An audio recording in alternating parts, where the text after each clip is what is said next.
Hello everyone and welcome to another episode of John Matrixx Talks Movies. If this is your first time visiting the channel, please hit subscribe to catch future videos from me. I'm back now. You're probably wondering, I haven't seen a video from John Matrixx in days.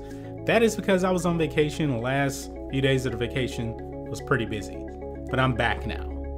And today, we're going to talk about the lack of politics in Creed 2. Also, is this the end of Rocky Balboa in movies? Now, when I was in Mexico, I was actually looking on Yahoo and I saw this article. It says Creed 2 director explains why hit sequel avoids current US-Russian politics.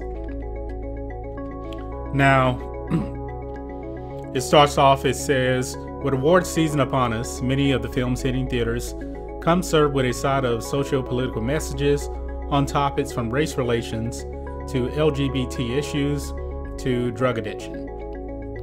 Creed 2 is not one of those movies. Thank goodness.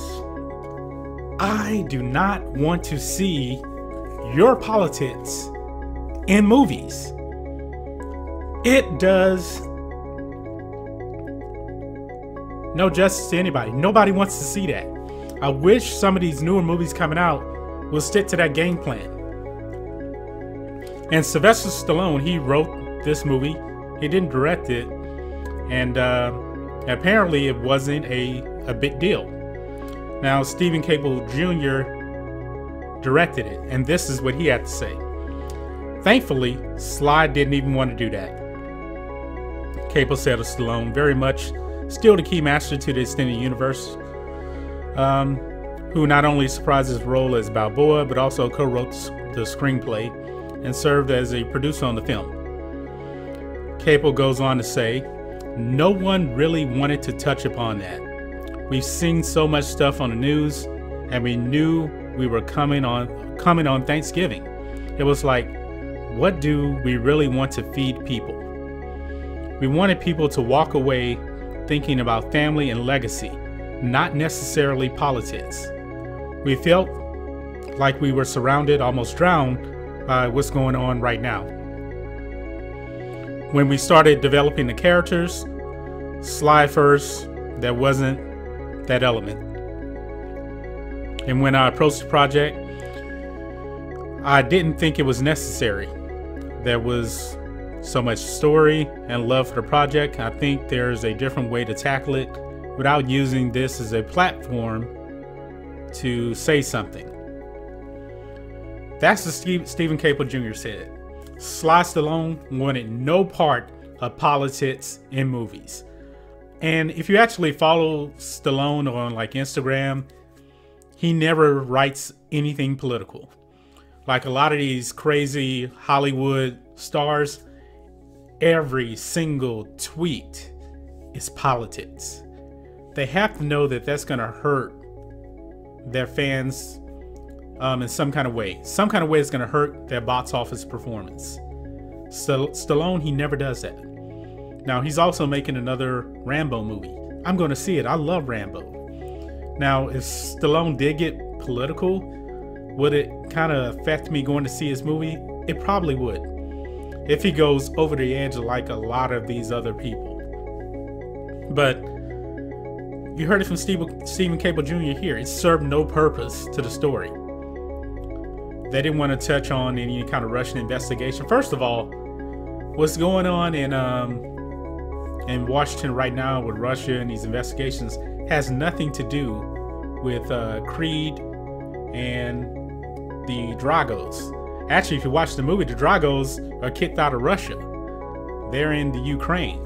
So it really they don't relate to each other. Now, on another note, Stallone also put out on Instagram that this is his last rodeo as Rocky Balboa. Now, are we to take him seriously when he says this is it for Rocky? Now, I really enjoyed Creed 1. I really enjoyed Creed 2. I would love to see Creed 3, but I think the way that they ended Creed 2, it kind of wrapped up everything. I don't know if there's too much of a story left to tell with Rocky, but Creed, yes, there could be more story to tell with Adonis. Now, if you know Stallone's history with Rocky, you know that he actually wanted to kill Rocky off at the end of Rocky 5 with Tommy Gunn after that street fight, but he didn't do it. And he came back later on, 16 years later. He made Rocky Balboa. Great movie. Very underrated. I love that movie. And Stallone thought that was his final send-off with Rocky Balboa in that movie, because if you watch the end credits, it was kind of like a farewell tour for Rocky. Now, of course, we know that didn't happen because Ryan Coogler came up to Stallone and said, "Hey, I got this idea for Creed." And so Rocky comes back in Creed. And then he comes back in Creed 2. So I really do think it would be tough for Stallone to let go of Rocky. Rocky is what made Stallone a big-time movie star. But would I be happy if he just let Rocky go? I'll be okay with it.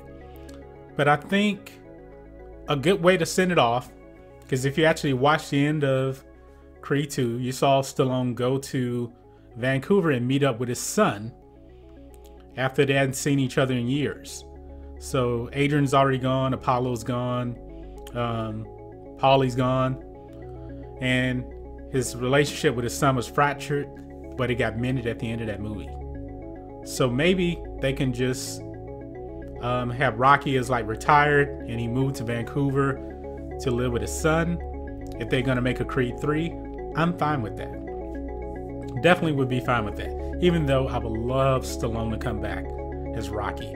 I'm a huge Rocky fan. I think the Creed movies now could actually stand on their own without Rocky, even though the chemistry between Rocky and Adonis is so great. So let me know what you think about all this in the comments. How do you feel about the lack of politics in Creed 2? Also, do you really think that this is the end of Rocky in the Creed movies? Let me know all that in the comments. If you're new here to the channel, please hit subscribe to catch future videos from me, and we will catch you on the next video. John Matrixx, out.